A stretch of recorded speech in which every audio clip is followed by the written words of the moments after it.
Good morning, students. In previous lecture, we have discussed about the features and the advantages of preference shares. Now, in today's class, we are going to discuss about the demerits or the disadvantages of preference shares. Here, the first point is fluctuating and low return. जैसे हमको पता है और मैंने आपको बताया हुआ है कि प्रेफरेंस शेयर होल्डर्स का रिटर्न जो है वो फिक्स नहीं होता है, फ्लक्चुएट होता है. मीन्स कि when the company will get profit, only that time the preference share holders will get the profit. In case the company will get loss, then in that case the preference shareholders will not get any dividend. Means in the case of profit only the preference shareholders will get the dividend. That's why we are saying that key preference shareholders dividend return is fluctuating, not fixed. क्योंकि यहाँ पर सिर्फ profit के case में ही company preference share holders को dividend देती है, loss होने पर उनको कोई भी डिविडेंड नहीं मिलता. इसीलिए हम कह रहे हैं कि ये जो रिटर्न है, जो डिविडेंड प्रेफरेंस शेयर होल्डर्स को मिलता है वो फिक्स नहीं होता बल्कि फ्लक्चुएट होता है. Next is dividend is not treated as an expense. जो डिविडेंड हम प्रेफरेंस शेयर होल्डर्स को पे करते हैं वो एक्सपेंस में इंक्लूड नहीं होता. मीन्स कि कायदा और लॉ तो यही है कि जो अमाउंट या जितना भी अमाउंट हमारे पास से जाए वो हमारा एक तरह से एक्सपेंस हो. जैसे लेबर चार्ज, अगर हम लेबर को पे करते हैं, वेजेस देते हैं, तो वो लेबर चार्ज होता है and it will be go in the expense side. ये हमारे लिए खर्चा है. या हमने किसी को सैलरी दी, एम्प्लॉयज़ को सैलरी दी, वर्कर्स को सैलरी दी, तो it will be our expense and it will go in the expense side of the balance sheet. But if we paid to the preference shareholders, it is not a category of expense. ये जो preference share holders को हम dividend देंगे वो expense side नहीं जाएगा. ये company के लिए एक्सपेंस नहीं होता है. और क्योंकि ये एक्सपेंस नहीं होता है तो कंपनी इनके अमाउंट को, इनके डिविडेंड के अमाउंट को इंक्लूड करके देन आफ्टर लास्ट में इनकम टैक्स पे करती है. तो उससे दो नुकसान हैं. पहला नुकसान तो ये कि अगर कंपनी इसको एक्सपेंस दिखाए तो उसका जो प्रॉफिट है वो कम हो जाएगा. जब प्रॉफिट कम होगा तो उस पर इनकम टैक्स जो होगा वो भी कम जाएगा. For example, if the company will get a profit of ₹20,000, just suppose ₹20,000, okay, and the dividend which company will pay to the preference shareholders is ₹5,000, okay, and this 5,000 is not the part of expense. So the total profit which is included in the company is ₹20,000. Now the company have to pay the income tax on this rupees, means on 20,000.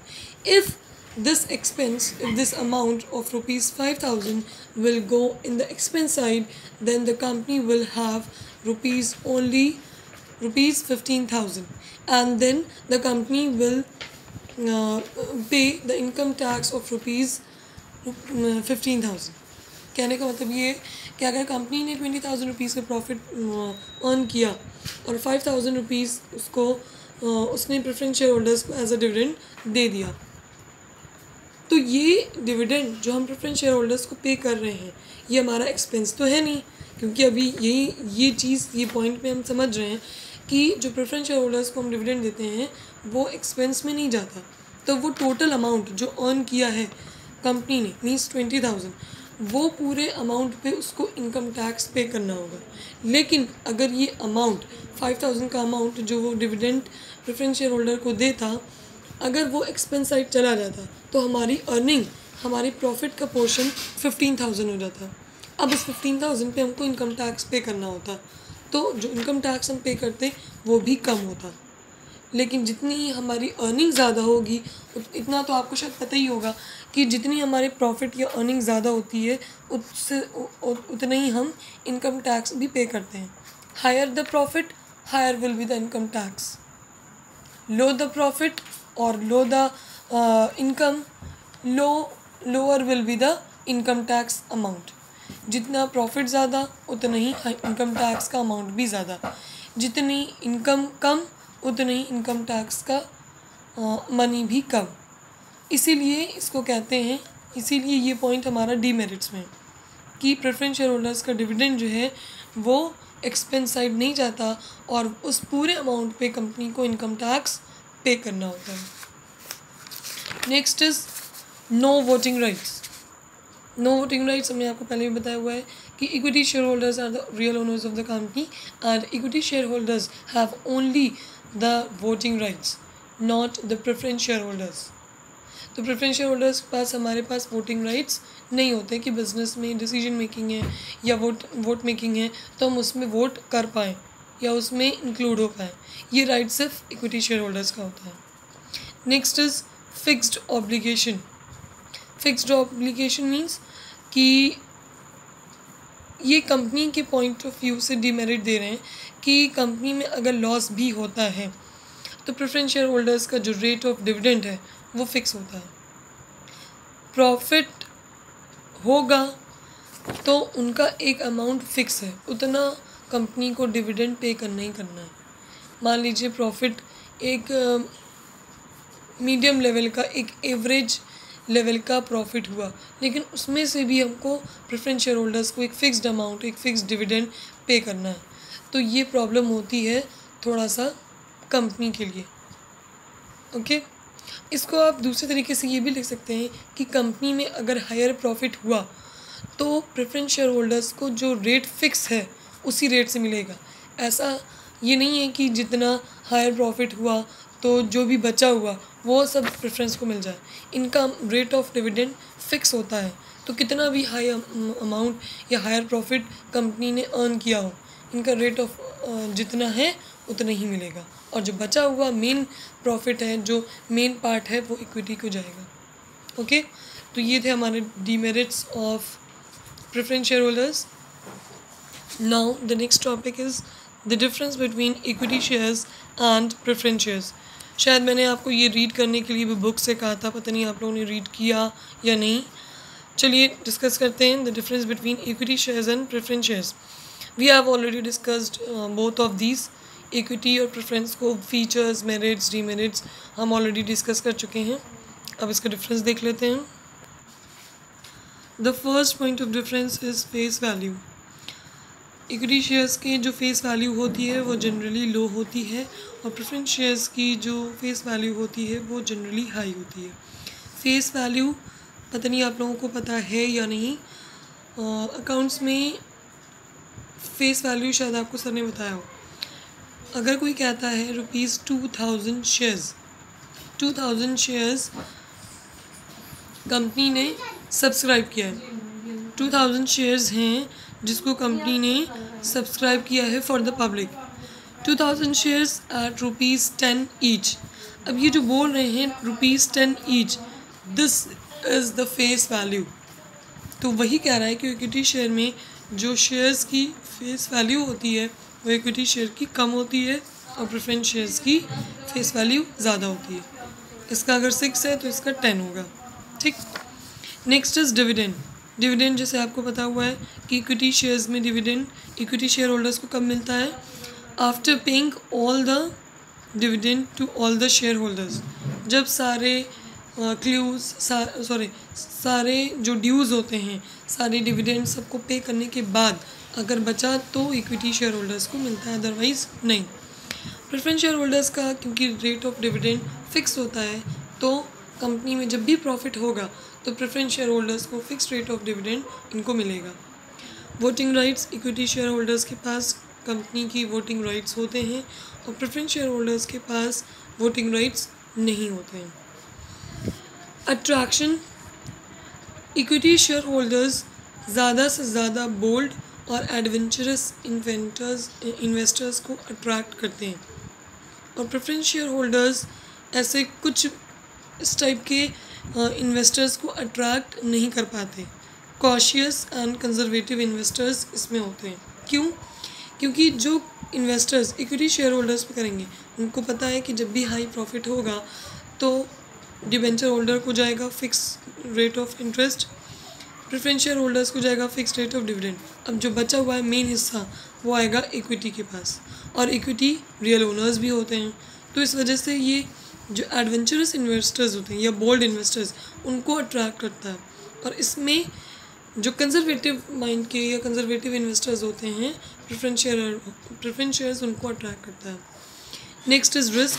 तो जैसे आपको पता है कि equity share holders are the primary risk bearers. Company में जब भी loss होता है, रिस्क होता है, तो सबसे पहले कौन बियर करता है? Equity share holders. Risk involve in preference share is relatively less.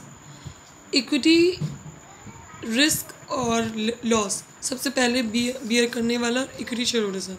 अगर पे नहीं कर पाए तो प्रेफरेंस शेयर होल्डर्स से हेल्प ली जाती है। रिफंड ऑफ कैपिटल, जैसे हमको पता है और हमने आपको बताया भी हुआ है कि डिविडेंड सबको बांटने के बाद और इक्विटी शेयर होल्डर्स को जो कैपिटल इन्होंने इन्वेस्ट की थी, तो जब कंपनी बंद होने लगती है at the time of winding up, तो सबको देने के बाद जो अमाउंट बचता है वो अमाउंट इक्विटी शेयर होल्डर्स को रिफ़ंड किया जाता है एज अ कैपिटल, जो उन्होंने कैपिटल लगाई थी। प्रेफरेंस शेयर होल्डर्स को जैसे ही कंपनी बंद होने लगती है, वाइंड अप होने लगती है, तो पूरा अमाउंट जो इन्होंने कैपिटल लगाई होगी वो अमाउंट इनको रिफ़ंड किया जाता है।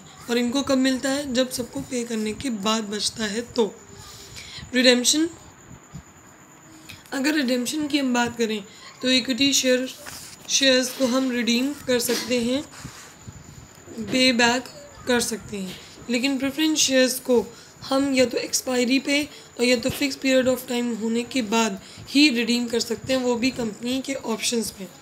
रिडीम या रिडेम्पशन उसको बोलते हैं जैसे अगर आपने किसी कंपनी के शेयर्स ले लिए और you are not able to pay the amount of shares, then you can redeem it. आप उसको उस शेयर्स को कंपनी को वापस कर सकते हैं, लेकिन कंपनी जितना अमाउंट आपने पे कर दिया है, मान लीजिए 50,000 का एक शेयर्स था, उस पर आपने 20,000 पे कर दिया, अब बाकी बचा 30,000, आप सोच रहे हैं कि आप पे आगे नहीं कर पाएंगे, तो उस शेयर्स को आपने कंपनी में ले जाके वापस कर दिया, लेकिन वापस करने पे जो 20,000 आपने पे कर चुके हैं आप ऑलरेडी, वो आपको कंपनी वापस नहीं करेगी।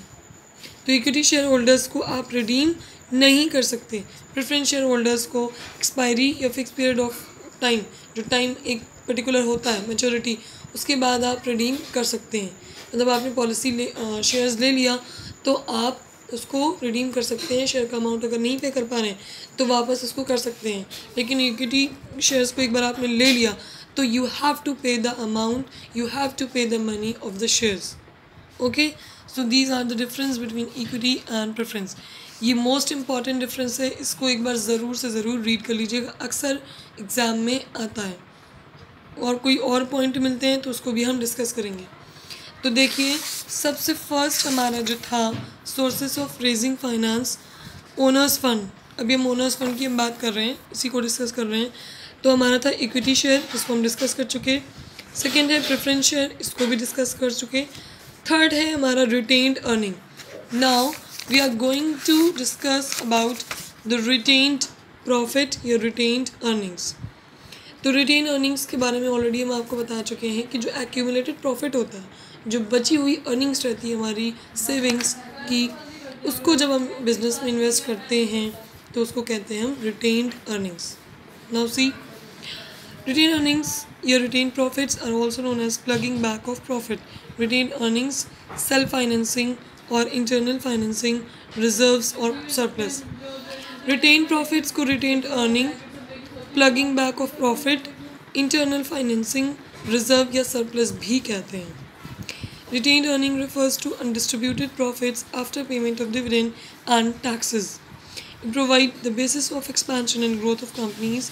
It considered the most important source of finance since it is internally generated. This method of financing is known as self-financing. Retain earning क्या होती है? सबको प्रॉफिट में से उनका शेयर बांटने के बाद सबको डिविडेंड बांटने के बाद, डिविडेंड का पेमेंट करने के बाद जो अनडिस्ट्रीब्यूटेड प्रॉफिट है, जो प्रॉफिट से बचा हुआ हमारा हिस्सा है, जो हमने सबको पे कर दिया है और उसके बाद भी हमारा बचा हुआ प्रॉफिट है, उसको जब हम अपने बिजनेस में इन्वेस्ट करते हैं for the smooth running, for the expansion of the company, that is known as retained earning या रिटेन्ड प्रॉफिट। इस तरह की जो फाइनेंस है उसको जब हम अपनी कंपनी में यूज़ करते हैं, इन्वेस्ट करते हैं, तो हम उसको क्या बोलते हैं? Self financing. Why? Because it is the amount of the company. It is the amount of the company which is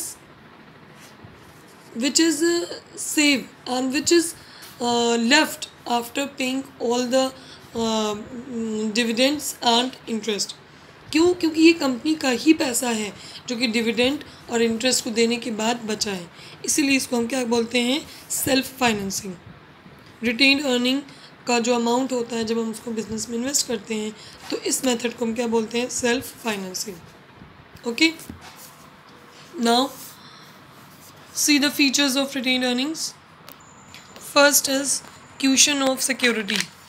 question of security में ये कह रहे हैं कि रिटेन्ड अर्निंग को क्वेश्चन ऑफ सिक्योरिटी इसलिए कहा गया है क्योंकि हमें जब बिजनेस में या कंपनी में जब किसी से फाइनेंस लेने में या फाइनेंस की कमी होती है और ऐसे टाइम पीरियड पे कि जहाँ से हमें फाइनेंस अरेंज करने में टाइम लगेगा या डिफ़िकल्ट होता है, तब हम रिटेन्ड अर्निंग्स का यूज़ करते हैं।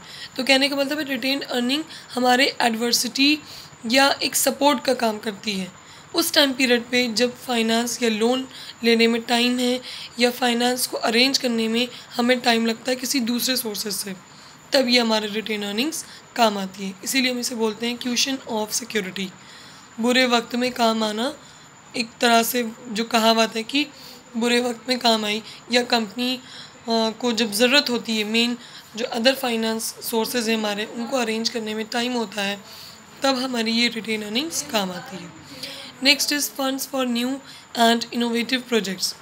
The retain earnings are a common source of funds for financing risky and innovative projects. अगर किसी दूसरे के अमाउंट को, किसी लोन लिए हुए, क्रेडिट लिए हुए अमाउंट को हम इनोवेटिव प्रोजेक्ट्स में या रिस्की वर्क में लगाएंगे, तो शायद उनको भी थोड़ा सा डाउट हो सकता है कि ये जो अमाउंट हम दे रहे हैं, ये जो अमाउंट एज अ लोन हम दे रहे हैं, पता नहीं हमको रीपेबल होगा या नहीं। तो रिटेन्ड अर्निंग्स के अमाउंट को, रिटेन्ड अर्निंग्स की पैसे को हम किस में लगाते हैं? रिस्की या इनोवेटिव प्रोजेक्ट्स में। ऐसे प्रोजेक्ट्स में जिनसे रिटर्न मिलने की हमारी पॉसिबिलिटी बहुत कम होती है। मान लीजिए हमने किसी कंपनी के कंस्ट्रक्शन में लगाया या किसी भी ऐसे प्रोजेक्ट में लगाया जहाँ से पैसा मिलने की पॉसिबिलिटी बहुत कम है, रिस्की है, तो वहाँ पर हमारा ये रिटेन अर्निंग का मनी काम आता है। Next is medium and long term finance. Retain profit is considered as an ownership fund. Retain profit या रिटेन अर्निंग जिसको हम कह रहे हैं, तो ये हमारा क्या है? एक तरह से ओनरशिप फंड या ओनर्स फंड है। ओनर की तरफ से लगाया हुआ फंड या ओनर की तरफ से लगाए हुए पैसे। It serves the purpose of medium and long term finance. ये एक ऐसा सोर्सेस ऑफ फाइनेंस है जो कि मीडियम और लॉन्ग टर्म में चलता है। मतलब ऐसा फाइनेंस, ऐसा सोर्स ऑफ फाइनेंस जो कि हमारा लॉन्ग टर्म में वर्क करता है। Conversion into ownership fund. The surplus retained earnings can be converted into share capital by issue of bonus shares. In issue of bonus shares, there is no outflow of cash. Investors too are benefited by the issue of shares free of cost. ये जो retained earnings होती हैं, इनकी help से हम bonus shares को issue करते हैं। बोनस शेयर्स वो शेयर्स होते हैं जो कि कंपनी के एम्प्लॉयज़ या कंपनी के वर्कर्स या कंपनी के लोअर लेवल मैनेजमेंट के लिए होता है, और इसमें बहुत कम अमाउंट ऑफ मनी पे शेयर्स को इशू किया जाता है। बहुत कम लोग, इसमें जो कैश है हमारा उसका आउटफ्लो बहुत कम होता है। मीन्स समझ लीजिए 20% अमाउंट का ये बोनस शेयर्स होते हैं, स्पेशली एम्प्लॉयज़ और उनके लिए होता है जो वर्कर्स हैं हमारे कंपनी के। आउटसाइडर्स के लिए ये नहीं होता। तो ये रिटेन्ड अर्निंग्स इन बोनस शेयर्स को इशू करने में काम आती है। वो बोनस शेयर्स जो कि जिनका अमाउंट समझ लीजिए ना के बराबर उन एम्प्लॉय से लिया जाता है, और ये बोनस शेयर्स हम इशू करते हैं उन्हीं को, किसी आउटसाइडर्स को नहीं। तो ये रिटेन अर्निंग्स का पैसा हमारे बोनस शेयर्स में ही काम आता है, ये बोनस शेयर्स को इशू करने में। ओके, तो ये था हमारा features. Next we have the merits features आपने पढ़े हैं और अब आप समझ चुके हैं कि व्हाट इज़ रिटेन अर्निंग, तो अब आप इसको लिख सकते हैं, लेकिन एक बार डिस्कस करते हैं हम। Let's see, most dependable source हम इसको क्यों कह रहे हैं, क्योंकि देखिए आपके पास जब पैसा होगा, फॉर एग्ज़ाम्पल आपको कहीं पैसा किसी को देना है, मान लीजिए आपका फ्रेंड है और उसने आपसे पैसे मांगे ₹200, बहुत छोटा सा अमाउंट लेते हैं 200। अब आपके पास 200 रुपीज़ हैं। अब आप ये सोचेंगे कि मेरा फ्रेंड है तो हम अपना पैसा ही दें, हमारा खुद का जो है बचा हुआ सेविंग या पॉकेट मनी जो भी। इस केस में अगर आपके पास खुद का बचा हुआ पैसा है तो आप दे देंगे 200, लेकिन अगर आपके पास नहीं होता तो आप अपने मदर फादर या किसी से लेकर अरेंज करके आप उसको देते। तो यहाँ क्या कह रहा है, मोस्ट डिपेंडेबल सोर्स मीन्स कि हमारी खुद की जो इनकम होती है, हमारे खुद की बची हुई अर्निंग्स होती हैं, प्रॉफिट एक्यूमुलेटेड प्रॉफिट जो होता है वो सबसे मोस्ट डिपेंडेबल सोर्स है। अगर कहीं से मिला या नहीं मिला तो भी हम किस पे डिपेंड होते हैं, रिटेन्ड अर्निंग्स, अपनी कंपनी के बचे हुए प्रॉफिट में, चाहे हमको लोन या क्रेडिट बाहर से मिले या ना मिले। अगर मान लीजिए इनकेस अगर लोन हमको ना भी मिला तो भी तो हमारी रिटेन अर्निंग्स हमारे काम आएंगी ही आएंगी। तो ये होती है सबसे मेन मेरिट और इसका सबसे बड़ा फ़ायदा, रिटेन अर्निंग्स सबसे डिपेंडेबल सोर्स होता है, most dependable source. No cost, raising of retained earnings and its use do not involve any cost to be incurred as there are no expenses on prospectus advertising। retained earning को issue करने के लिए, retained earning को use करने के लिए हमें किसी भी तरह का कोई एक्सपेंस या खर्चा करने की ज़रूरत नहीं है, ना उस पर प्रॉस्पेक्टस इशू करना है, ना ही एडवर्टाइज़ करना है कि भाई हमें लोन चाहिए, हमें क्रेडिट चाहिए, हम शेयर इशू कर रहे हैं, अब आप इस पर हमको, जैसे इक्विटी शेयर्स पे क्या होता है, जब हम फाइनेंस के लिए अपने कंपनी के फाइनेंस को अरेंज करने के लिए शेयर इशू करते हैं तो हम एडवर्टाइज़ करते हैं कि कंपनी इतने इक्विटी शेयर्स या कंपनी इतने प्रेफरेंस शेयर्स को इशू कर रही है, come and purchase the shares. फिर लोग आते हैं और कंपनी के शेयर्स को ख़रीदते हैं। तो इसमें हमें एडवर्टाइज़ करने की ज़रूरत है, हमें प्रॉस्पेक्टस देने की ज़रूरत है। लेकिन रिटेन्ड अर्निंग्स में हमें किसी भी तरह का कोई खर्चा नहीं करना है, ना ही हमें किसी को एडवर्टाइजमेंट दिखाना है, ना ही हमें प्रॉस्पेक्टस बनाना है। तो रिटेन्ड अर्निंग का जब हम प्रॉफिट यूज़ करते हैं तो हमारे एक्सपेंस जो होते हैं, किसी भी तरह का कोई एक्सपेंस नहीं होता। नो फिक्स्ड लायबिलिटी, हमें इस पर कोई भी इंटरेस्ट, कोई भी सिक्योरिटी या कोई भी लायबिलिटी इस पे करने की ज़रूरत नहीं होती। There is no fixed commitment to pay dividend or interest on this source of fund as retained profits are company's own money। क्या कह रहे हैं कि हमें इस पे कोई भी इंटरेस्ट पे करने की ज़रूरत नहीं होती, ना ही कोई डिविडेंड देने की ज़रूरत होती है।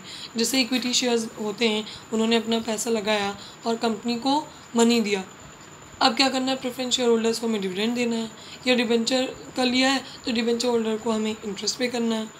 लेकिन रिटेन में क्या है, हमें किसी भी तरह का डिविडेंड, किसी भी तरह का इंटरेस्ट पे करने की ज़रूरत नहीं है। क्यों? क्योंकि ये खुद कंपनी का ओन मनी होता है, खुद का पैसा होता है, तो ना हमें डिविडेंड पे करना है, ना हमें इंटरेस्ट पे करना है। Next is no interference. With retain earnings there is no increase in the number of share holders. Retain earnings involve no risk of dilution of control. इसमें किसी भी तरह का कोई भी इंटरफेरेंस नहीं होता है, ना ही शेयर होल्डर्स होते हैं, ना ही डिबेंचर होल्डर्स होते हैं, ना ही उनका किसी भी तरह का कोई कंट्रोल, ना ही किसी का इंटरफेरेंस होता है। नो सिक्योरिटी, जैसे कि आपको पता है कि हमें इसमें कोई भी सिक्योरिटी, कोई भी मॉर्गेज, कोई भी गिरवी रखने की ज़रूरत नहीं होती, क्योंकि ये तो रिटेन अर्निंग है, ये तो कंपनी का खुद का पैसा है जो कंपनी में ही वापस से काम आ रहा है। ठीक। Goodwill, retained earnings add to financial strength and improve credibility of the company। With that reserves, companies can easily meet all types of unforeseen contingencies and any other crisis. जिस कंपनी की अच्छी रिटेन अर्निंग्स होती है उस company की अपनी market में goodwill और रेप्यूटेशन भी होती है, और जिस कंपनी की रेप्यूटेशन और गुडविल अच्छी होती है उस कंपनी में मार्केट का बहुत नाम होता है, नेम और फेम होता है. तो कह रहे हैं रिटेन अर्निंग एक तरह से कंपनी को बैकअप देने में काम आती है. जितनी रिटेन अर्निंग होगी, जितना रिटेन प्रॉफिट होगा, उतना ही आप खुद पे डिपेंड होंगे. अगर मान लीजिए आपको आज के टाइम पे 500 रुपीज़ की ज़रूरत है और आपका खुद का 500 आपके पास है, आपने खर्चा किया, आपको किसी से मांगने की लेने की ज़रूरत नहीं है, ना ही किसी को बताने की ज़रूरत है कि हमें 500 की ज़रूरत थी या आप हमें दीजिए. आपका खुद का पैसा काम आया, आपके ही काम. तो ये रिटेन अर्निंग कुछ इसी टाइप की होती है. ओके, तो आज के लिए इतना ही. डीमेरिट्स हम नेक्स्ट क्लास या नेक्स्ट लेक्चर में इसको डिस्कस करेंगे. अभी आप इसको पढ़िए, कोई प्रॉब्लम होती है, कोई डाउट होता है तो मुझसे पूछिए. ओके.